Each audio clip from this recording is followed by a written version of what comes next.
Oi, gente. Precisamos falar deste fim de semana do futebol de Pernambuco no Campeonato Brasileiro. Série A, Série C e Série D. Com os 5 times em ação neste fim de semana. Tivemos as estreias do Santa e do Central pela 4ª divisão e os 2 times venceram na largada. Bom resultado aí para os tricolores e alvinegros nesta largada da 4ª divisão, a Série D. Tentando sair aí dessa última divisão do Campeonato Nacional, estão os 2 times pernambucanos. Vamos falar da derrota do Sport de virada para o Corinthians, a pressão em cima de Pepa, a estreia de Hélio dos Anjos, comandando o time do Náutico nos aflitos. Estreia 0-0, com sinais muitos que o time precisa evoluir.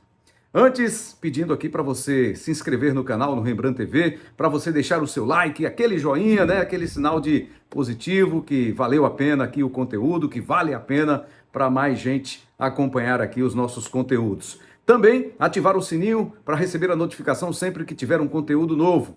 Acompanhar as edições do nosso Rembrandtcast, o podcast das melhores histórias. Tem muita história legal para você. Está lá à sua disposição, está aqui no nosso canal à sua disposição. Comenta, compartilha, espalha para geral aqui as notícias e os conteúdos do nosso Rembrandt TV. Bom, mas vamos lá. Começar pela vitória do Santa, lá em Campina Grande, contra o 13. A gente, infelizmente, não conseguiu assistir ao jogo. Nenhum player desse de transmissão conseguiu comprar os direitos, ou teve interesse, ou chegou a negociar, a chegar a um denominador comum aí para transmissão dos jogos, nem stream, nem TV por assinatura, nem TV aberta, ninguém ainda se interessou, ou se interessou, conseguiu fechar negociação com a CBF, que proibiu os times de transmitirem seus canais próprios.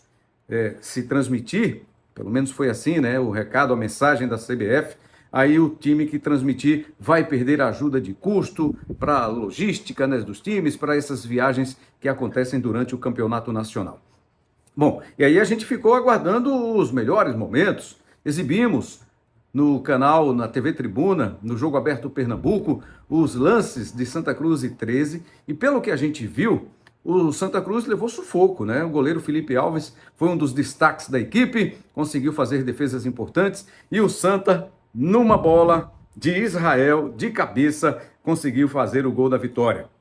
Importantíssimo o resultado, esses 3 pontos conquistados assim, levantam moral logo de cara, Você já consegue uma vitória fora de casa, Mesmo assim com o apoio da torcida. As contas eram de que aproximadamente 1.000 torcedores do Santa estiveram no Amigão, lá em Campina Grande, para empurrar o time, para apoiar e incentivar o Santa Cruz nessa estreia. O técnico Marcelo Cabo exaltou o resultado, natural que aconteça isso, mas ele sabe também, ficou claro também, que o Santa precisa melhorar, porque não é normal.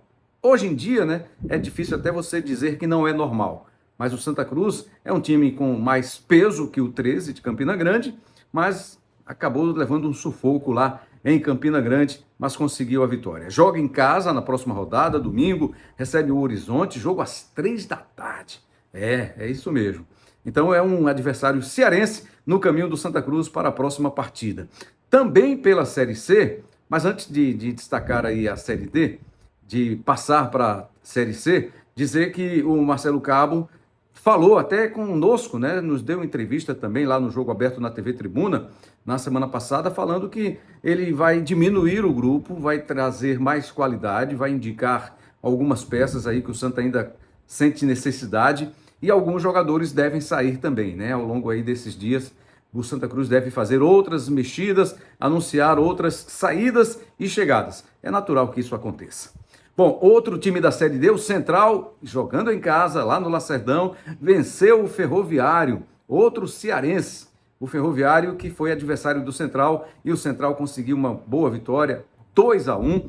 Também, a gente não conseguiu assistir ao jogo, mas as informações que chegaram é que o Central fez um jogo equilibrado, um jogo, apesar do mando de campo do Central, o Ferroviário era um time perigoso, tem Ciel, no ataque, irmão de Nildo, ex-jogador do Sport, do Náutico, do Santa. Então o Ciel ainda continua jogando aí por volta dos seus 40 anos, 40 e poucos, tá aí fazendo gol. Foi dele o gol do Ferroviário na derrota por 2-1 para o Central de Caruaru. Então, 2 bons resultados na largada da Série D para os times pernambucanos.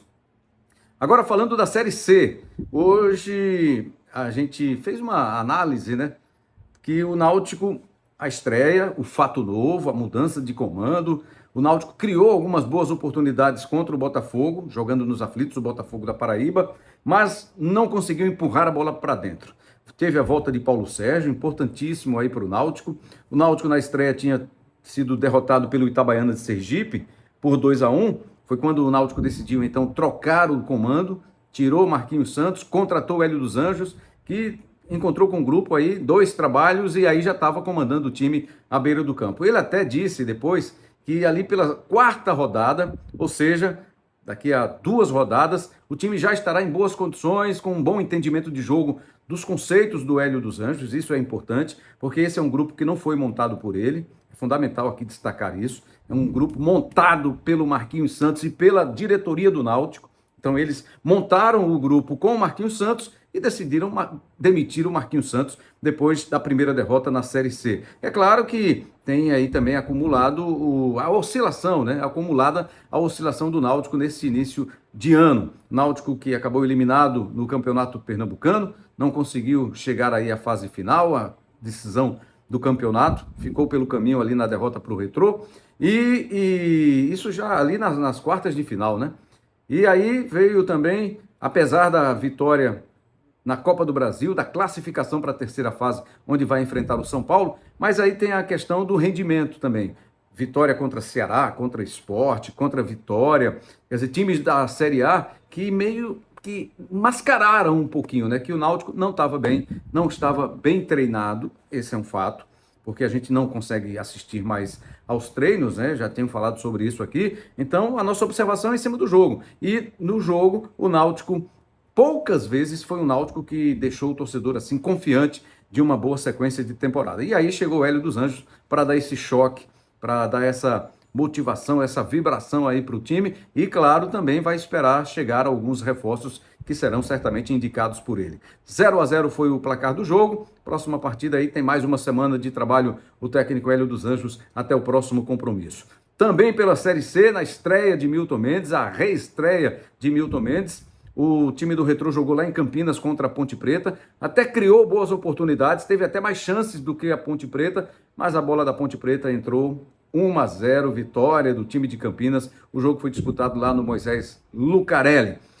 Bom, a gente ficou com uma boa impressão do Retrô nesse jogo contra a Ponte, apesar do resultado. E isso, de alguma forma, né, dá um ânimo, né, uma confiança para quem acompanha de perto, para quem torce pelo Retrô. Para completar, a gente fala da Série A do Sport. O técnico Pepa segue pressionado, mas aquela palavrinha mágica, né? Prestigiado pela diretoria do Sport, que entende que ele está fazendo um bom trabalho, que o time está mostrando desempenho, apesar dos resultados. O Sport está na lanterna do Campeonato Brasileiro, isso é muito ruim. Então, se falou muito aí que esse desempenho do Sport nos últimos anos é desempenho de quem é rebaixado, de quem não começa bem aí. A maioria dos times que começa com uma campanha parecida com essa do Sport acaba rebaixado. E o Sport foi assim em 2021, no ano do rebaixamento. Também não conseguiu vencer nas primeiras rodadas. 5 jogos, 1 ponto apenas conquistado, mas a diretoria prestigiando o técnico Pepa. Fala-se que ele ganhou uma sobrevida, ele ganhou a oportunidade de comandar o time em mais uma partida, em mais um jogo do Brasileirão, mas aí assim aí não dá, né? Porque se é para demitir, então resolve logo a situação do Pepa. A gente sabe que tem multa, o dinheiro não é do dirigente, é do clube, é o clube quem vai se endividar quando acontece esse tipo de coisa, essa situação de ter que demitir, contratar outro jogador, ficar pagando a técnico que foi demitido e pagando a técnico que foi contratado. Então, é só acumular dívida para o clube, porque nenhum dirigente investe mais dinheiro no clube. Ele usa o dinheiro para pagar, para contratar, para demitir do clube. Essa é a realidade, não é do esporte, não é de todo mundo, não é só do esporte, de todos os clubes. É assim que funciona. Então, o esporte deve estar, imagino, né, mapeando algumas situações. A questão é também quem é o nome para substituir, quem seria esse nome para chegar aqui e dizer, não, vai ser vai realizar um trabalho melhor do que o do Pepa. Bom, não está desempenhando, pelo menos na visão da gente. Para a direção do esporte, está tudo ok, tem desempenho, não tem resultado, mas tem desempenho, por isso ele vai continuar o trabalho. Ninguém sabe se só até o jogo contra o Fortaleza, a depender do resultado, ou se, independentemente do resultado, ele continua prestigiado pela diretoria do esporte. A pressão de fora já é muito grande. A torcida do esporte já não está aceitando o trabalho realizado pelo Pepa, porque os resultados não estão acontecendo e o desempenho, a gente vê ali lampejos do esporte em alguns momentos desses primeiros jogos do Campeonato Brasileiro, mas é assim que está, a situação é difícil e o esporte precisa se mobilizar urgentemente, falei isso aqui recentemente, né? Precisa dessa mobilização de técnico, de diretoria, dos próprios jogadores, tem que cobrar também para os jogadores, né? Carlos Alberto aí, contratação milionária, Matheus Alexandre, outra contratação milionária, contratações que não estão rendendo, que não estão acontecendo. Esperava-se mais, né? Porque o investimento foi alto. 15 milhões em Carlos Alberto, 9 milhões em Matheus Alexandre. A gente está dando esses dois exemplos, que foram jogadores que foram contratados, né, por esses valores altos, mas que não estão entregando dentro de campo. Essa é a realidade. E o Pepa precisa melhorar as suas escolhas de escalação e de mudanças, não é? Bom, gente, é isso. Qualquer momento a gente volta aqui para bater mais um papo. Vão rolar aí os cortes, né, os trechos da entrevista com o Maciel Júnior no Rembrandtcast, que é muito legal, vale a pena conferir, tá bom? Muito obrigado, deixe aqui o seu like, se inscreva no canal, espalha para a sua galera para se inscrever aqui, para dar uma impulsionada no canal. Ativa o sininho para receber a notificação, comenta e compartilha, que é muito importante para a gente. Um forte abraço e até a próxima.